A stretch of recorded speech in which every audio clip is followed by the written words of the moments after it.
श्वापि देवोऽपि देवश्वा जायते धर्मकिल्बिषात् कापि नाम भवेदन्या सम्पद्धर्मा शरीरिणाम्। आचार्य समनभद्र का एक बहुत सुंदर श्लोक है बच्चों। रत्नकरण श्रावकाचार्य के समापन में है।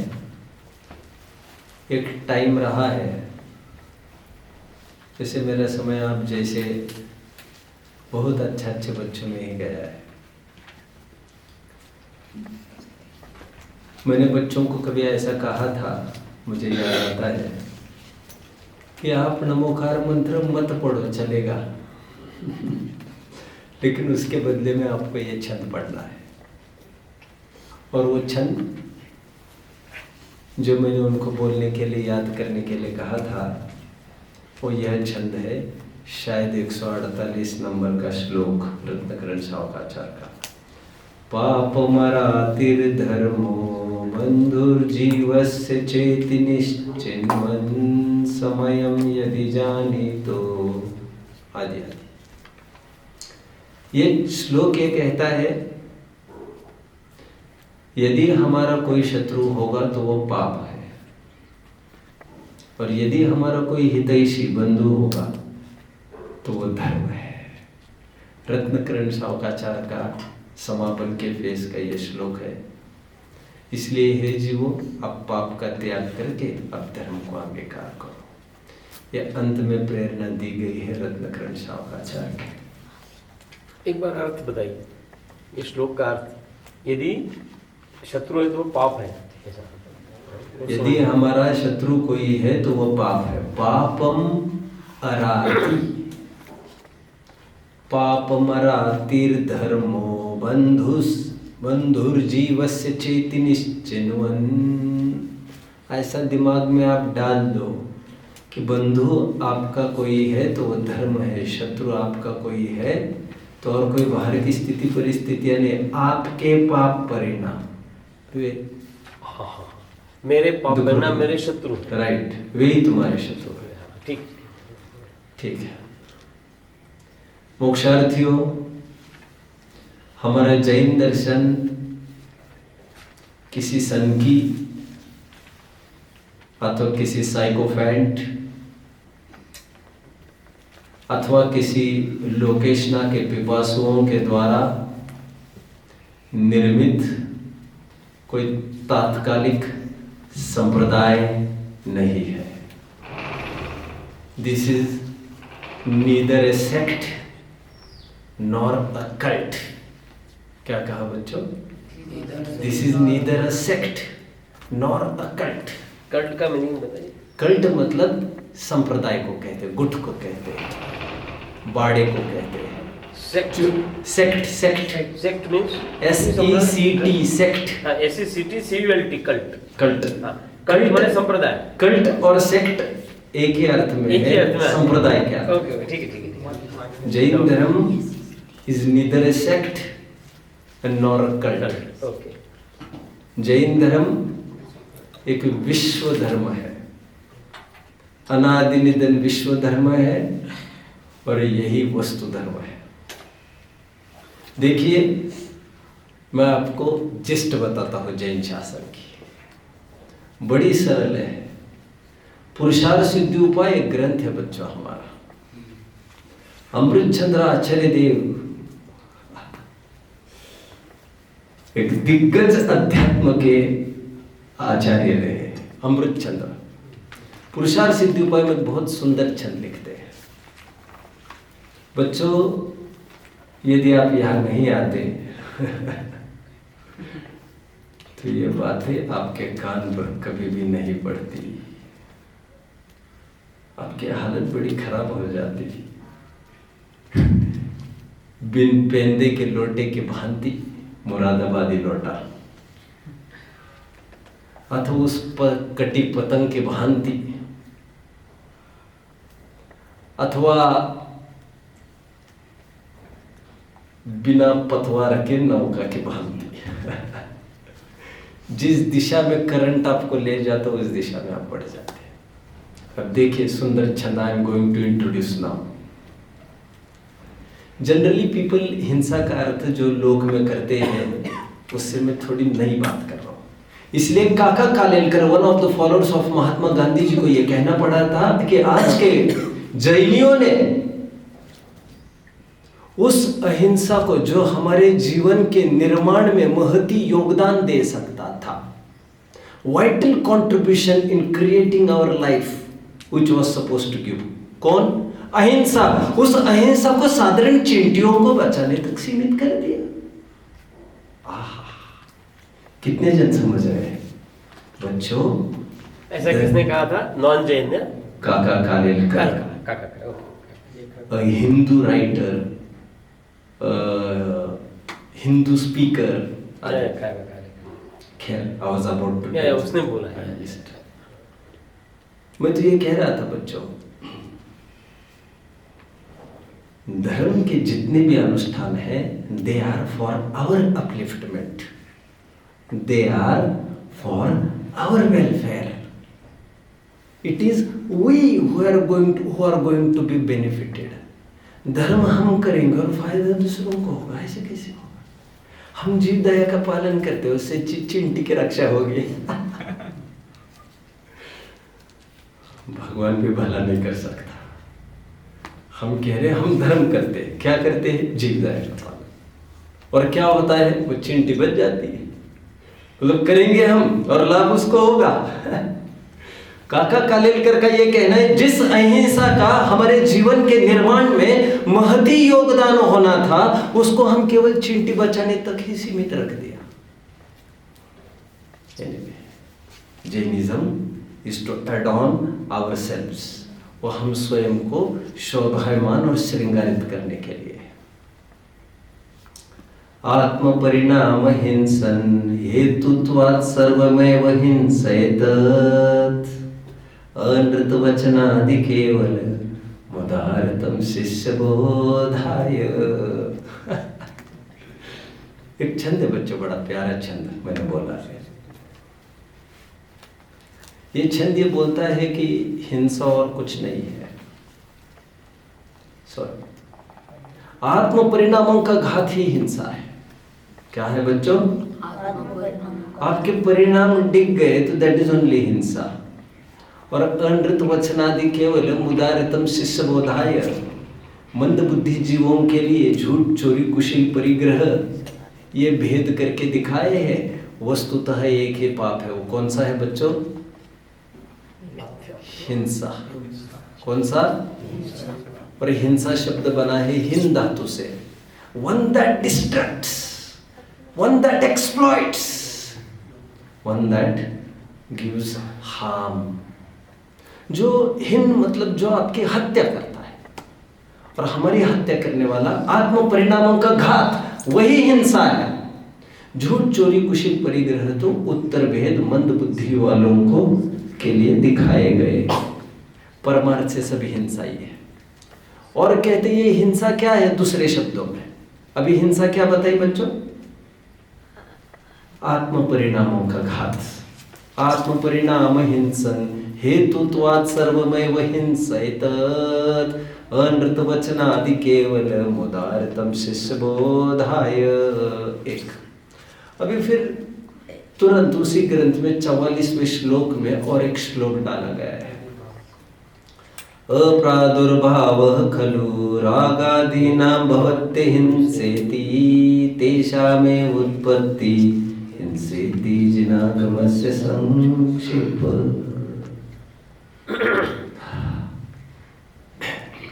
रागादि की उत्पत्ति ही हिंसा है और रागादि का नहीं होना हिंसा है।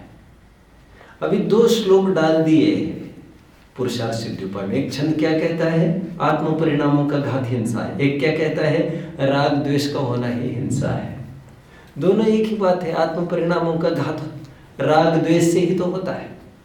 अभी इस कसौटी को लेकर आप चलेंगे तो आप पाएंगे झूठ भी हिंसा है, चोरी भी हिंसा है, कुशील भी हिंसा है और परिग्रह भी हिंसा है। इन सबके एक ही नाम है हिंसा।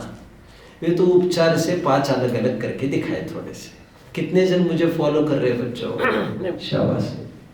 आत्म प्रेरणा ही हिंसा है, आपने बताया। इसका अर्थ ये है क्या कि मेरे जो शुद्ध भाव परिणाम होने थे वो नहीं होने देना, ये हिंसा है, या अलग अर्थ है? बराबर। I got diverted, I got distracted. समझे बच्चों?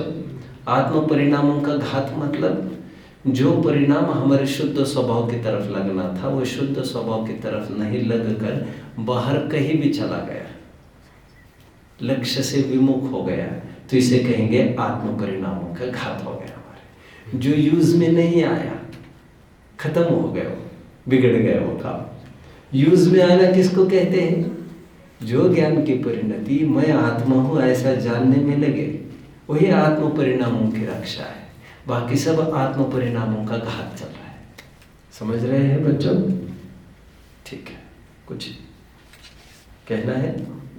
समय सार में बहुत अच्छी बात है। जो राग द्वेष को अपना कहते हो, कहता है रे आत्मघात की। आत्मघात की लोग में किसको कहते हैं? आत्मघात किसको कहते हैं? जो राग द्वेष की उत्पत्ति करता है वही आत्मघाती है। खैर आगे बढ़ता हूं। मैं आपको यह सिद्ध कर रहा हूं फिलहाल कि झूठ कहो, चोरी कहो, कुशील कहो, परिग्रह कहो, ये सभी हिंसा के ही नाम है। हिंसा रूप सिक्के के ही दूसरे परिणाम है। कैसे? मैं थोड़ा दिखाता हूं आपको। सम्यद आप समझ रहे हो मैं क्या कहना चाहता हूं? शाबाश शाबाश। आप जानते हैं बच्चों, बाजी प्रभु देशपांडे, पावनखिंडी, 5-6 दिन पहले बात चल रही थी आपने, और आई थिंक प्रतापगढ़ है ना, प्रतापगढ़ की तरफ बढ़ रहे थे, है ना, if I am not wrong, right. और उन्होंने वर्ड दिया था शिवाजी महाराज को कि आप जाओ, हम संभालते हैं। विशालगढ़, सॉरी, चलो विशालगढ़। एनीवे, अभी तब उस जमाने में अंग्रेज भी आ गए थे यहाँ पर, चालू ही हो गए थे।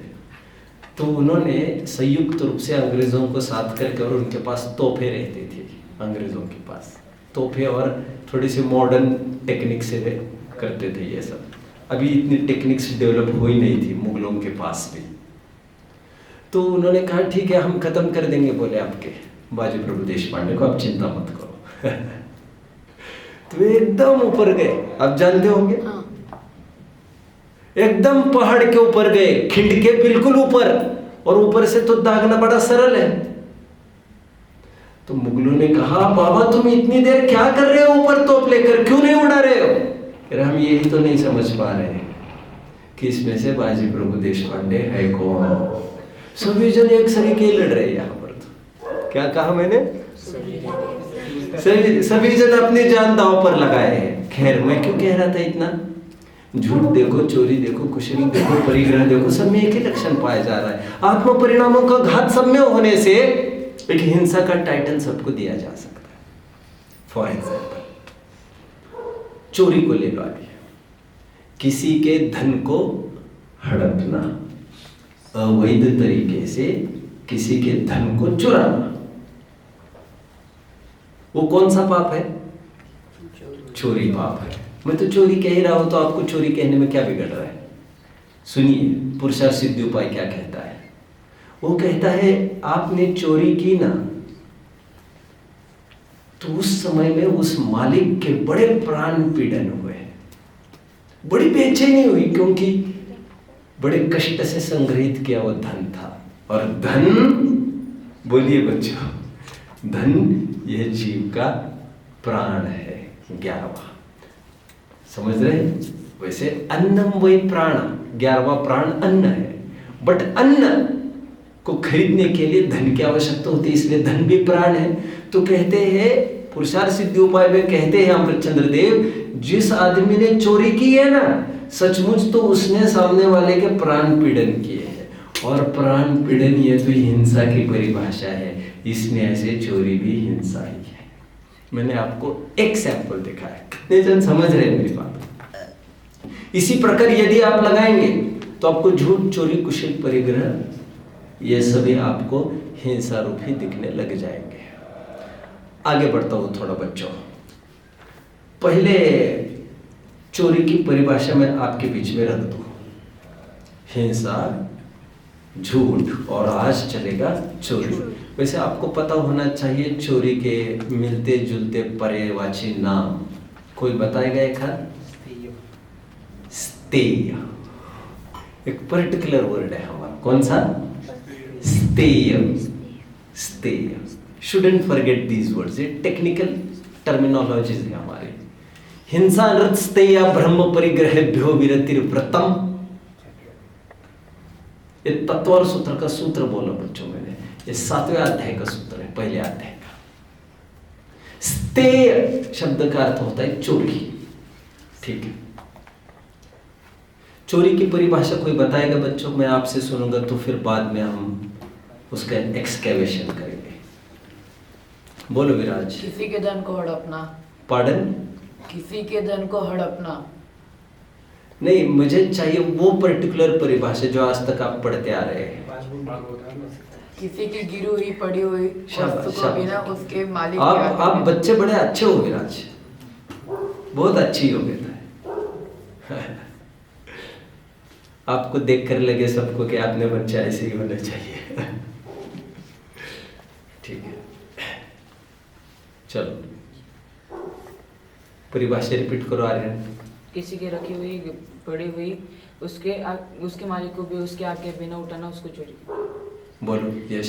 किसी की गिरी हुई या रखी हुई या बोलो अर्णव। किसी की रखी हुई बोलो। किसी की गिरी हुई पड़ी हुई रखी हुई वस्तु अगर उसके मालिक की आज्ञा के किसी की पड़ी हुई, गिरी हुई, रखी हुई, भूली हुई।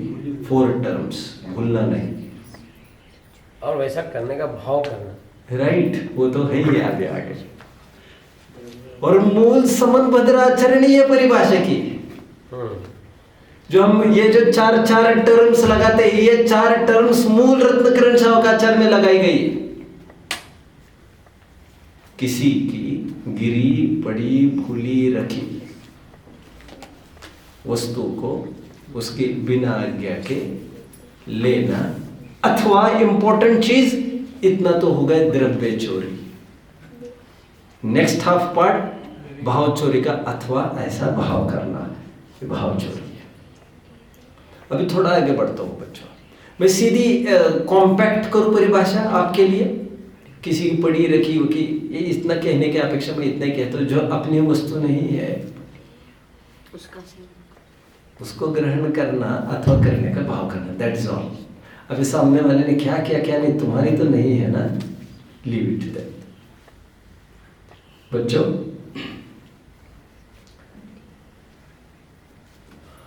कल सर्वोदय एक शब्द आया था अपने प्रवचन में।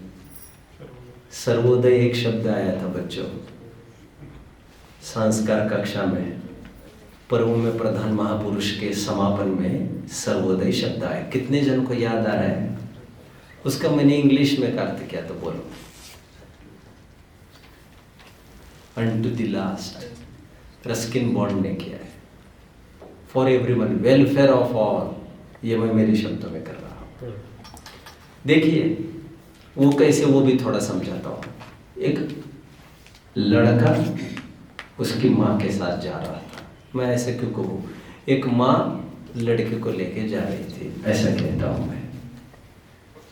जाते जाते उस लड़के को रास्ते में कुछ दिखाई दिया, गिरी हुई चीज, वैल्यूएबल चीज होगी कुछ, तो उसने झट से उसको उठाना चाहा। उसकी माँ ने उसको रोक दिया। तो उसकी माँ को वो लड़के ने कहा, मम्मी हम नहीं उठाएंगे। तो पीछे एक लड़का आ रहा है और लड़का वैसे ही उठाने वाला है इसको। माँ कुछ बोलती इससे पहले वो लड़का फिर से बोला, और तुम कहती हो तो हम इसे सत्कार्य में लगा सकते हैं, कहीं इन donation somewhere we can give it, अच्छे काम में लगा सकते हैं। माँ ने उसे ये कहा, नहीं बेटा, तुमने पीछे मुड़कर देखा अच्छे से? उस लड़के के साथ तुम्हें और कोई दिख रहा है? हाँ, उसकी मम्मी है। बोले उसकी मम्मी नहीं उठाने देगी उसको। वो लड़का तो चाहेगा उठाना, उसकी माँ है ना उसके साथ। कल्पना करो उस भारत देश की, जिस दिन हमारी गिरी हुई कहीं चीज हमको वही दिखे 10 दिन के बाद, 100 दिन के बाद। जानते हो ये किसने कल्पना की? मैगस्थनीज, द मिनिस्टर ऑफ सम्राट Chandragupta, the ex minister of Alexander the great. कितने जन फॉलो कर रहे हैं मुझे? मैगस्थनीज ने ऐसा लिखा है, तो 2-3 दिन पहले कह भी रहा था आपको। भारत ऐसा देश है जहां पर रत्न आदि भी पड़े, इसकी तरफ कोई देखता भी नहीं है, कोई वैल्यू ही नहीं है इसकी। यहाँ पर द्रव्येषु लोष्ठवत, क्या कहा बच्चों? जो हमारा नहीं है, जो पराई वस्तु है, वो कीचड़ और मिट्टी के ढेले समान है हमको। उस माँ ने ये कहा बेटे को, इस प्रकार इस वस्तु को कभी कोई नहीं उठाएगा। देखो इसको कहते हैं सर्वोदय शासन। एक ने नहीं उठाकर सब पर, पूर्ण विश्व पर उपकार किया है। कल्पना करिए बच्चों, आपकी चोरी, आपकी चप्पल की चोरी हो गई। किसी कार्यक्रम में गए थे और चप्पल की चोरी हो गई आपके वहां पर। वैसे मंदिर ही मानना पड़ेगा, क्योंकि चप्पल छोड़ के मंदिरों में ही तो जाता है आदमी, स्वाध्याय हॉल में। नहीं तो चप्पल पहनकर तो सब जगह तो जाता है। वैसे आजकल खाने पाने में भी सब साथ में रखता ही नहीं। चोरी हो गई तो उसके पास 2 ऑप्शंस है। बोलिए क्या ऑप्शंस है उसके पास? एक तो वो डाल कर जाने का और बिना डाल के जाना घर को। हाँ, नहीं उसकी तो चुरा ले गया कोई, चली गई उसकी जूता, उसके चले गया। अब उसके पास क्या ऑप्शन है? ऑप्शन क्या है उसके पास? और बिना किसी उसके पास 2 ऑप्शन है। एक तो नंगे पैर घर से, यहाँ से घर पर जाए, अथवा देखे 1000 चप्पलें हैं, 1000 जूते हैं, जो भी अच्छे देखे। भाई मेरी भी तो किसी ने ली है। एक चोर 1000 चोर को जन्म देता है। क्या ही अच्छा होता वो नंगे पैर चला जाता, क्योंकि तुमने किसी और की पहन ली। अब उसको भी ये तुमने बाध्य किया उसको ये विचार करने के लिए। हमारे पुराणों में, हमारे ग्रंथों में बच्चों गड़े धन को तक अनुवृत्ति ग्रहण नहीं करता। एक किंवदंती आती है लेटा शेर। एक आदमी था, डीलिंग हो गई, उसने घर परचेस कर लिया किसी से। घर परचेस करने के बाद थोड़ी मरम्मत करने के बहाने थोड़ी उखाड़ पछाड़ करने लग गया। जब उखाड़ पछाड़ कर रहा था तो खुदवाई में उसको काफी धन मिला।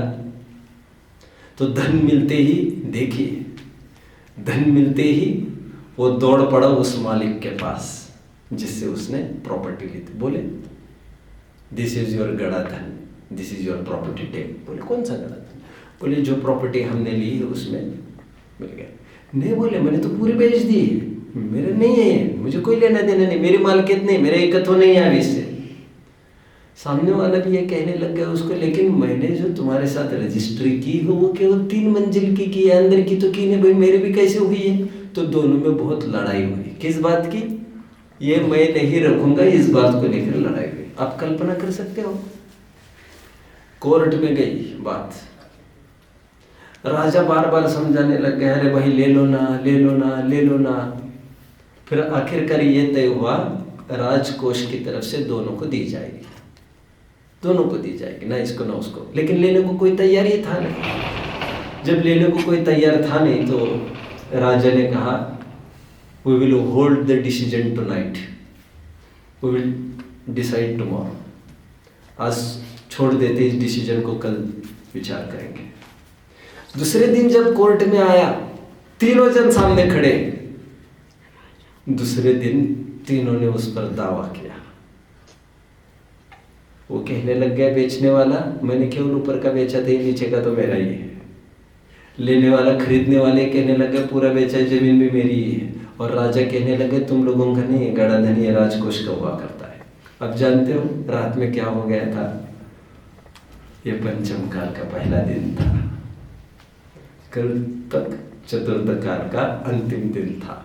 ऐसी किंवदंती आती है, पंचम काल के जीवों के परिणाम इतने विकृत हुआ करते हैं। Anyway, हमारे ग्रंथों में चोरी की यहाँ तक की परिभाषा, मैं थोड़ी आध्यात्मिक बात करता हूँ आगे बच्चों। एक सिंपल परिभाषा मैंने क्या डिराइव की है, जरा मुझे कोई बताएगा? जो वस्तु पराई हो अपने लिए। शाबाश। पराई वस्तु में पराई वस्तु को ग्रहण करने का भाव, अभी तो मैं इतना कह रहा हूं। ग्रहण करना अथवा ग्रहण करने का भाव, और ग्रहण करे अथवा न करे, ग्रहण करने का भाव जिसका हो गया है, चोरी तो वो हो ही गई। और थोड़ी मूल बात में कह रहा हूं, और बेस में जाता हूं, और बीच की बात में करता हूं। रूट कॉज ऑफ दिस चोरी की मैं बात कर रहा हूं। कौन है रूट कॉज इसका? मिथ्यात्व। पर वस्तु को अपना मानना, मिथ्यात्व, ये प्रधान चोरी है। बनारसी दास जी को लिखना पड़ा चोरी की परिभाषा, प्यार सो पराई सोच गहिबे की चाह चोरी। क्या लिखा? प्यार सो पराई सोच गहिबे की चाह चोरी। पराई वस्तु को अपना मानना और उसके फल स्वरूप उसको ग्रहण करने की इच्छा होना, यह सब चोरी है। तारण समाज के कितने बच्चे हैं यहां पर? गुड। बहुत सुंदर ग्रंथ है तारण तरण स्वामी का। उस ग्रंथ में बहुत सुंदर कोट आया है एक, जो मुझे बहुत अच्छा लगता है। स्तेयम अज्ञानम, बहुत गजब का कोट लगेगा आपको। स्तेयम अज्ञानम, क्या कहा? मतलब अज्ञान ही चोरी है। अपसहावम नानमयम गोपंती इति स्तेयम। आचार्य क्या परिभाषा कर रहे हैं? अपने ज्ञानमयी आत्म स्वभाव को छिपाना, उसे ओझल करना, वही चोरी है।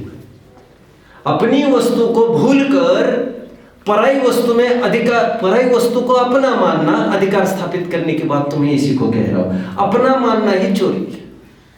तो आप देख रहे होंगे बच्चों, ग्रहण करने का भाव, ग्रहण करने का भाव होना न होने की मैं बात ही नहीं कर रहा हूं अभी, मैं तो ये कह रहा हूं उस वस्तु को अपना मानना। अब जानते हो बच्चों, एक चोर में और एक मुनि में समानता है। हो हल्ला मच सकता है, शांति से सुनना। क्या कहा? क्या? एक चोर में और मुनि में कुछ भी अंतर नहीं है। क्यों? चोर भी स्वधन और परधन को समान मानता है, मुनिराज भी स्वधन परधन को समान मानते हैं। फर्क इतना सही है, चोर स्वधनवत परधन को उपादेय मानता है और मुनिराज परधनवत स्वधन को हे मानते हैं। जो पुण्योदय से मिली सामग्री है ये भी मेरी नहीं है, ऐसा भी मानते हैं। खैर, जैसी पराई वस्तु है वैसी ये वस्तु है, उनके लिए तो कोई फर्क नहीं है, सब त्याज्य है, तुच्छ है। अध्यात्म की दो परिभाषा मैंने बताई बच्चों, जिसमें यह बताया गया शरीर को अपना मानना ही चोरी है। सद सतोर विशेषाद्य दृक्षोपलब्धेर उन्मत्तवत्, स्व और पर वस्तु में फर्क नहीं करना, ये शराबीवत क्रिया करना, यही अज्ञान है और यही चोरी है। तत्व और सूत्र का एक सूत्र आया है, राइट, 32वां सूत्र पहले अध्याय का। सद सतोर विशेषाद्य दृक्षोपलब्धेर उन्मत्तवत्, लगभग आपको याद है, मैं समझ रहा हूं, ठीक है। पराई वस्तु को ग्रहण करने का भाव चोरी है। अब मैं थोड़ी सी आपको, ये परिभाषा हो गई, वेरी सिंपल परिभाषा है। एज अ प्रैक्टिस, जैसे पिछले 3 पीरियड में मैं इसे करता आ रहा हूं, इस चोरी की थोड़ी दुखरूपता मैं आपको सिद्ध करूंगा अभी। दुखरूपता के साथ साथ इसके आश्रम का बड़ा अटपटा और सिर घुमाने वाला गणित मैं आपको दिखाऊंगा। आपका सिर नहीं घुमा तो देख लेना, घूमेगा, जरूर घूमेगा, क्योंकि यह आज तक अपन ने सुना ही नहीं था और जैन धर्म की उतनी महिमा भाषित हुई। एक आदमी पहुंचा, बड़ा अरबपति पहुंचा एक पंडित के पास एक दिन और बोला, पंडित जी, आज से 10 साल पहले हीरे की एक अंगूठी मैंने चुराई थी। आज मेरा बहुत अच्छा हुआ है। मैं चाहता हूं इस पाप का प्रतिक्रमण हो जाए। वो अर्जी लगाने आया है पंडित जी के पास। तो पंडित जी सोच विचार करते रहे कि इसका क्या प्रतिक्रमण होगा। उन्होंने कहा एक काम करो, सेठ जी को कहा, मैं सोचता हूं प्रतिक्रमण क्या होगा। आप पहले इस अंगूठी को जहां से उठाए थे वहां पर पहले रख कर आओ। समझे बच्चों? सेठ जी थोड़े से तमतमा गए, क्योंकि सेठ जी की अच्छी हैसियत हो गई थी अभी तक समाज में, उनको अच्छा माना जाता था। अब किस मुंह से जाए वहां पर और किस मुंह से कहे सामने वाले को कि आपकी अंगूठी मैंने चुराई थी, ये आपकी अंगूठी। कह रहे ये नहीं हो सकता पंडित जी, ये नहीं हो सकता। अब और कुछ स्कीम्स हो तो वो बताओ, आपके पास क्या क्या स्कीम्स है? कुछ ऐसा है कि हम एक आध विधान करके पाप से मुक्त हो सकते, कहीं डोनेट करें, कहीं आपकी चैरिटी में हम फंड करें, ध्रुव फंड करें, कुछ भी बाकी का अल्टरनेटिव सोर्स आप हमको बताओ। लेकिन ये नहीं हो सकता कि मैं वहां पर जाऊं और उनको ये कहूं कि मैंने चोरी की थी, ये नहीं होगा मेरे से। सिंपल उत्तर पंडित जी का इतना ही है, इतना ही होना चाहिए। उसको कहना मैं वहां पर रखूं, ये नहीं हो सकता। पंडित जी कह रहे हैं वहां पर रखने के बाद फिर मैं प्रतिक्रमण बताऊंगा क्या होगा। ये प्रतिक्रमण नहीं है, ये तो मूल को चुकाना है। ब्याज की बात अपन बाद में करने वाले हैं, और तुम मूल को चुकाने की बात ही नहीं कर रहे, तुम केवल ब्याज की बात कर रहे हैं हमारे साथ। कितने जन मेरे साथ चल रहे हैं? और गंभीरता में बता रहा हूं, मैं नीचे उतर रहा हूं थोड़ा। दरअसल बात यह है, जिस समय तुमने अंगूठी चुराई थी ना वो हीरे की, हाँ साहब 10 साल हो गए, लगभग 2013 में चुराई थी। हाँ मैं यही कह रहा हूं, 10 साल हो गए ना तुम्हें चुरा कर। वो 10 साल से लेकर आज तक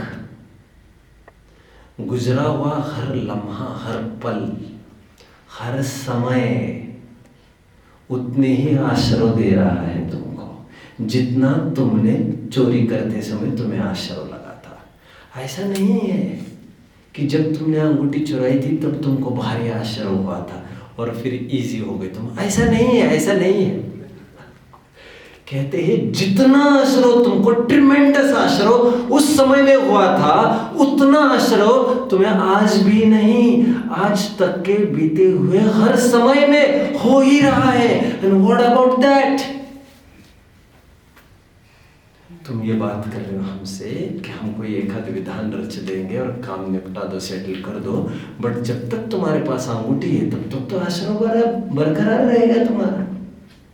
हमारे सदा सुखदास जी ने यहाँ तक कहा है रत्नकरण सावकाचार्य में, जीवन में यदि खूब उधारी वगैरह ली हो किसी का कभी कर्जा लिया हो, जानते हो बच्चों, दीक्षा का अधिकारी नहीं होता है। लौकिक व्यवहार जिनका ठीक नहीं है वो दीक्षा का अधिकारी माना नहीं गया है। हमारे पुराणों में ऐसी तक घटना है जिसमें दीक्षा लेने के लिए एक जन पहुंचा और उसको मुनिराज ने ये कहा कि उसको कुछ लेना देना बाकी, वो सेटलमेंट किए बिना दीक्षा नहीं होगी तुम्हारी।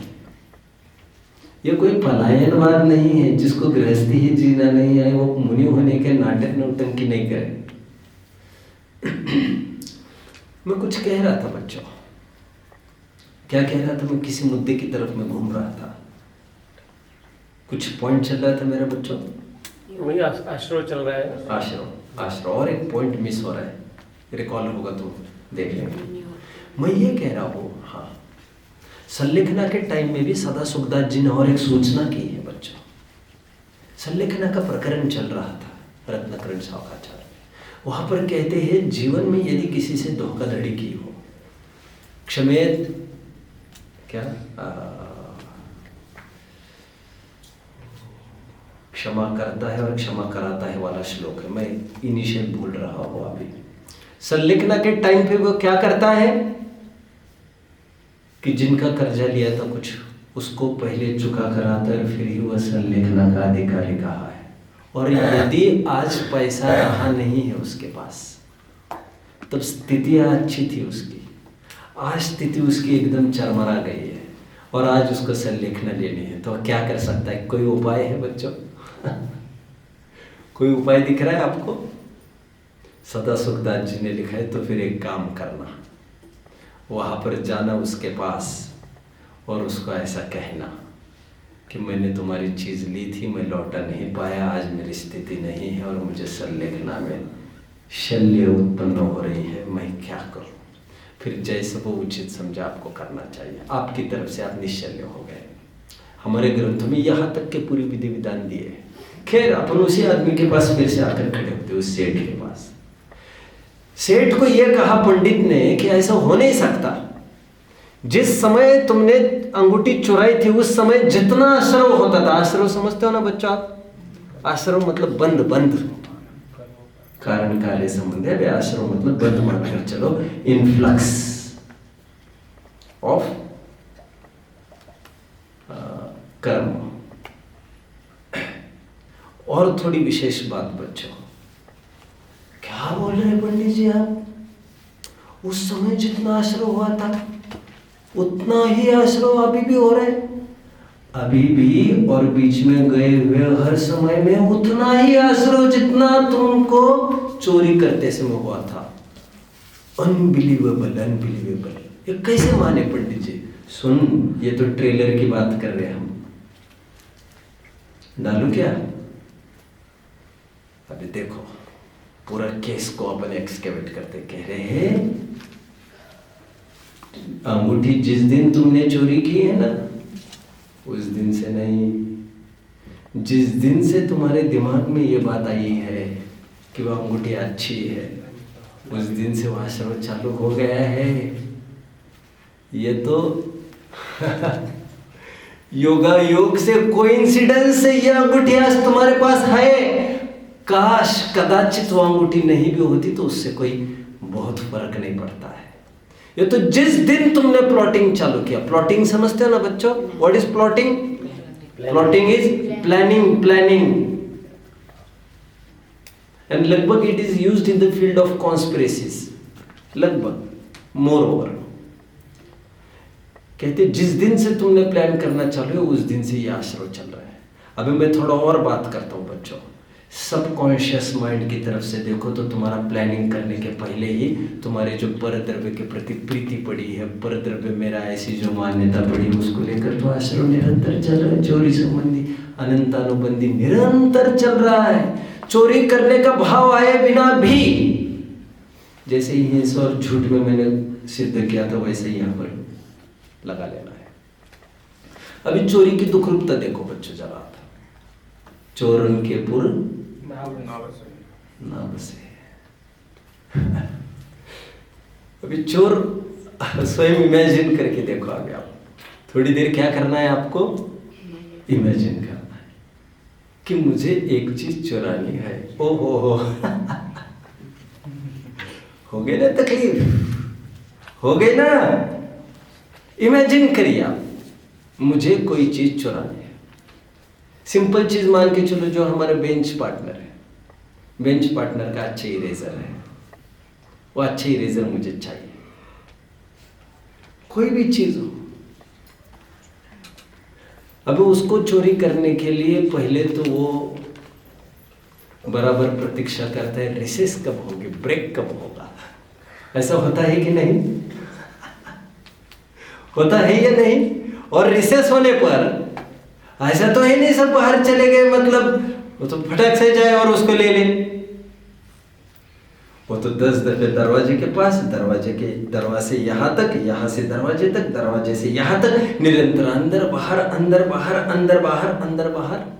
जितने भी आज बड़े बड़े डेकॉइट्स है, जितने भी बड़े बड़े पायरेट्स है आज, वे पहले कभी पेंसिल चोरी ही तो थे। आपको याद आ रहा होगा बच्चों, एक बहुत बड़ा चोर जब he was sentenced to death by a judge in the court, तो उसके आखिरी ख्वाहिश में उसने कहा मेरी माँ को पेश किया जाए, मेरी माँ को बुलाया जाए। और माँ को क्या कहा, कान कान में कहने के बहाने जोर से काट कर क्या कहा, यदि उस दिन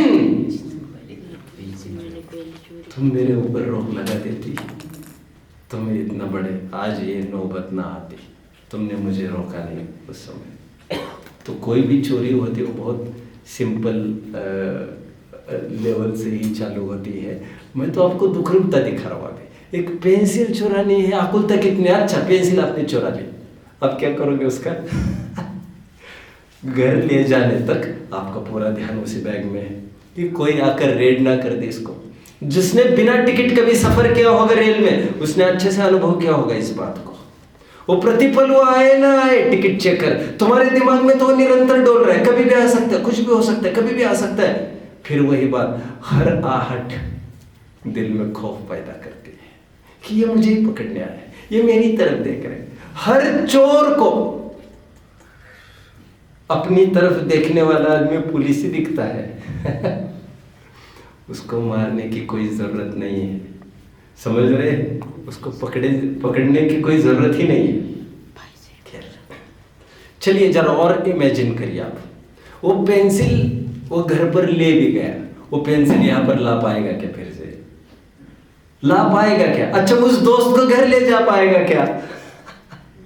उसको कितनी तजवीज करनी पड़ेगी। अच्छा बड़ी बड़ी चोरियां होती है, उसमें भी उतनी ही प्लॉटिंग होती है, महीनों पहले सालों पहले, जितनी मैंने हिंसा में कही थी। घर के बाहर खड़े रहो, झाड़ियों में झुरमुट में खड़े रहो, वहां पर सांप बिच्छुओं का डर रहता है, फिर भी वहीं पर खड़े रहो और फिर प्रतीक्षा करते रहो। किसकी? कब लाइट बंद होगी इसके घर की। ये सिक्योरिटी, ये गार्ड्स, उसको बाहर ही जाता है ये सब। कितना दुख है उसको, उस चोर को। और चोरी करने के बाद भी पकड़ा जाए तो फिर भी ठीक, पकड़ा नहीं जाए तो अभी क्या लाइन कही थी आपने? 10 लक्षण के पूजन की, चोरन के पुर नाम से।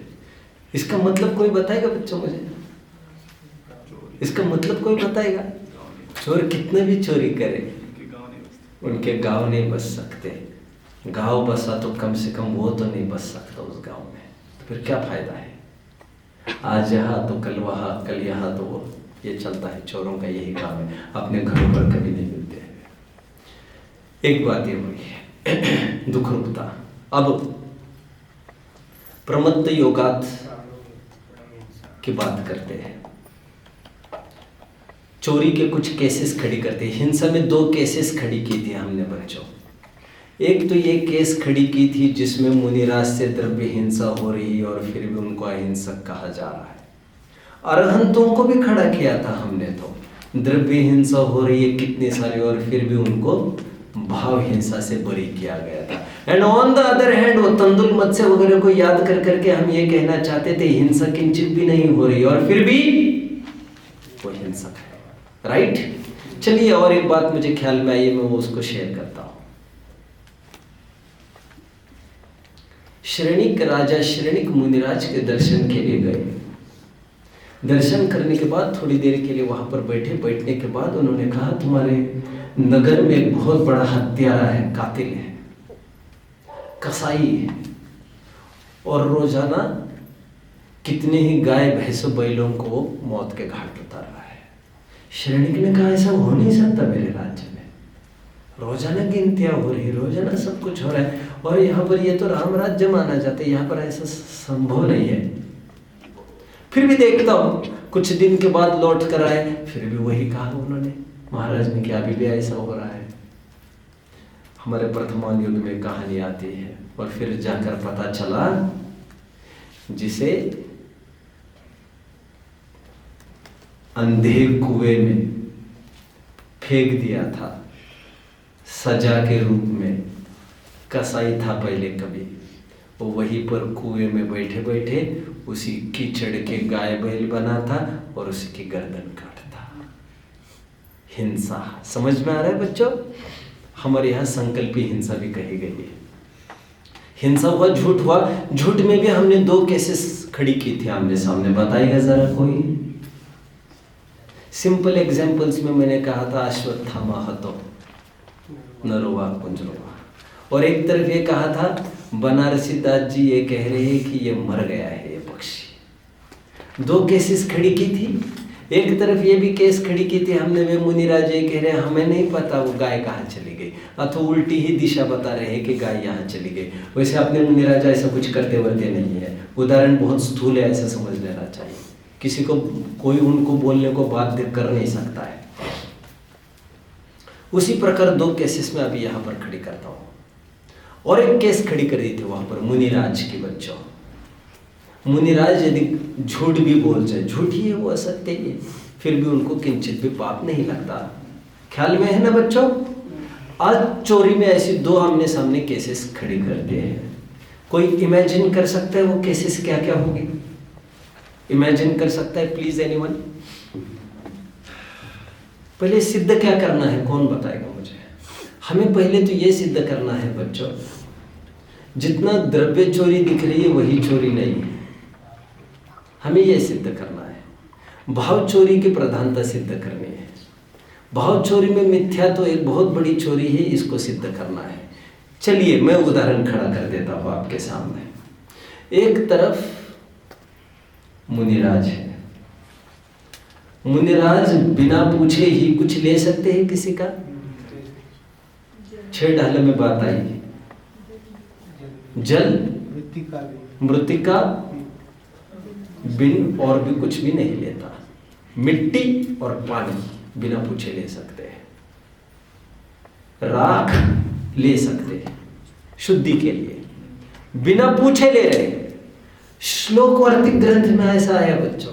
इससे कोई ऐसा मानेगा कि, क्योंकि आपकी परिभाषा में बैठ रही है ना ये परिभाषा, क्या बिना पूछे किसी की पड़ी हुई, बिना आज्ञा के ले ही रहे, पड़ी हुई, रखी हुई, भूली हुई, किसी भी रूप में हो, तुम्हारी नहीं है तो ये चोरी के दायरे में आएगा।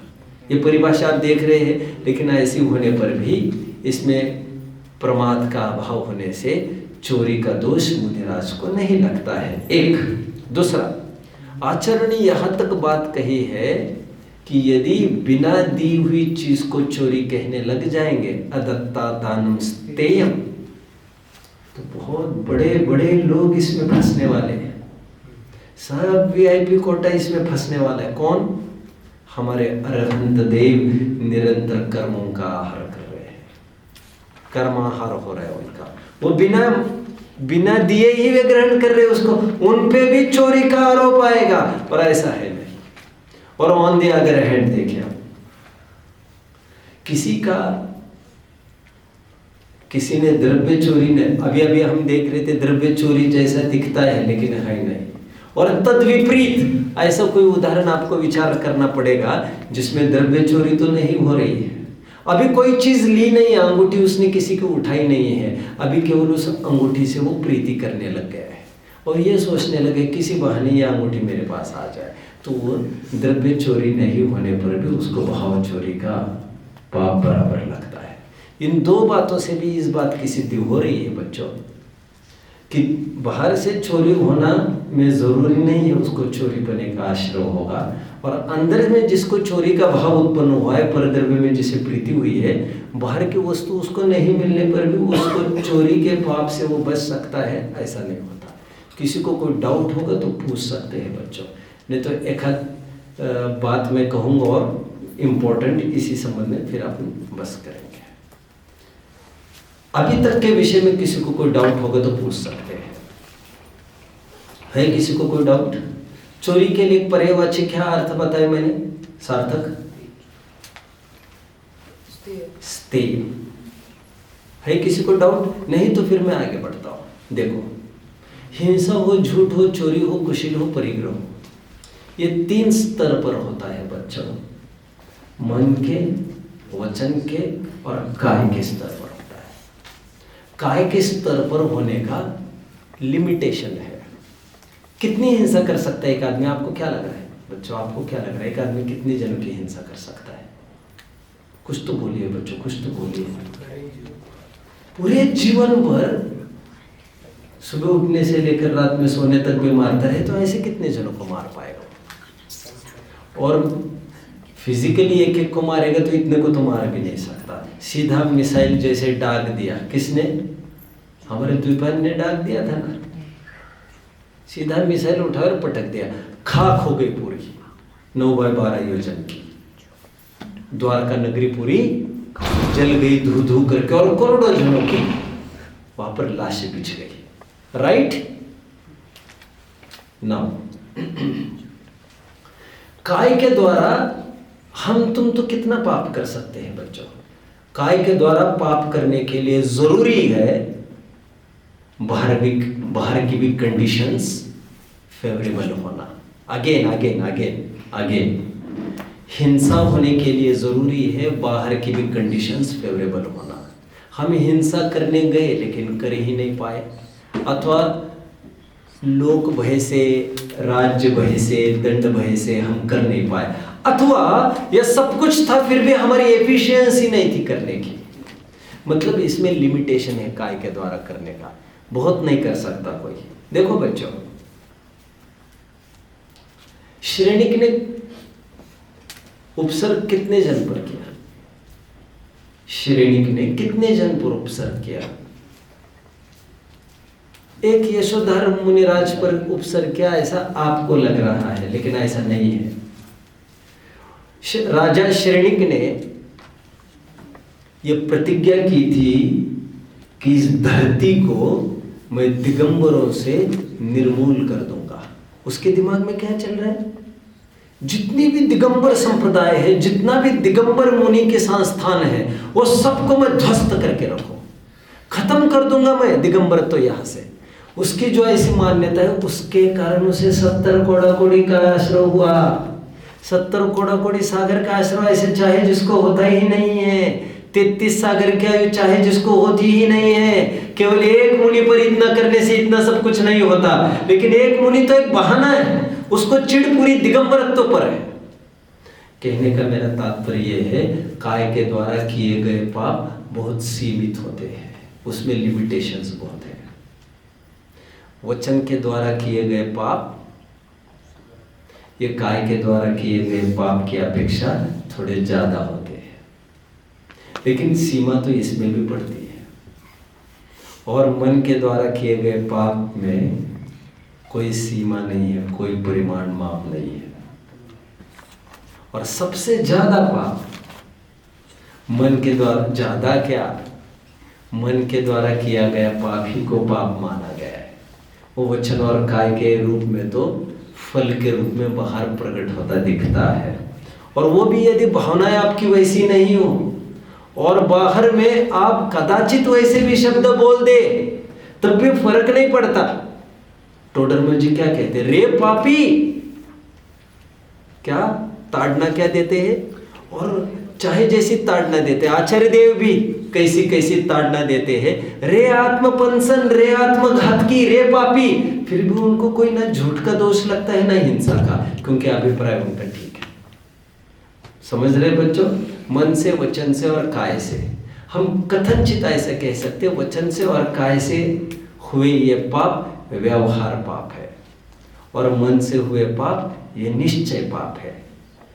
ये उपचार से इसलिए मैं कह रहा हूं क्योंकि मन से हटकर यदि हम हमारा श्रद्धा और चारित्र गुण का विकारी परिणाम ले परमार्थ से, तो वे ही सब पाप है, और वे अनंत गुना कंट्रीब्यूट करते हैं। आपके काय और वचन के द्वारा किए गए पाप बहुत ही सीमित होते हैं, वो क्या कंट्रीब्यूट करेंगे आप में?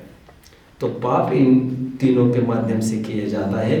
काय के माध्यम से किए हुए पाप को कानून रोकेगा, वचन के द्वारा किए हुए पाप को समाज रोकेगा। इनको रोकने वाला कोई है? परिवार रोकेगा। वचन और काय के द्वारा किए गए पाप को रोकने के लिए कानून भी है, समाज भी है, परिवार भी है, लेकिन मन द्वारा किए गए पाप को रोकने के लिए कौन है? आत्मा ही आत्मा को गुरु है, इसलिए कहा जाता है। और सबसे ज्यादा पाप मन के द्वारा ही हुआ करते हैं, जो एक्सपोज नहीं होते बाहर। इसलिए विशेष सावधान आपको ये रहना है। तो जो द्रव्य हिंसा आदि जो हिंसा, जो चोरी कुशिल में जो द्रव्य और भाव ऐसे जो ब्रांचेस करके टेबल बनेंगे। आप यदि टेबल बनाना चाहो तो द्रव्य में वचन और काय की तरफ ढल जाएगा और भाव का पक्ष मन की तरफ आ जाएगा। कितने जन फॉलो कर रहे बच्चों मुझे? शाबाश। किसी को और डाउट होगा तो पूछ सकते हैं। है किसी को कोई डाउट? बस करते हैं बच्चों। 2 पापों पर हमें चर्चा करनी है। कल सुबह का एक सेशन और रात का एक सेशन, इन 2 सेशंस में we will try to complete our topic. ओम। निज में बताए यह अनंत उपकार है, उसके लिए जिन वाणी माँ को वंदना शतबार।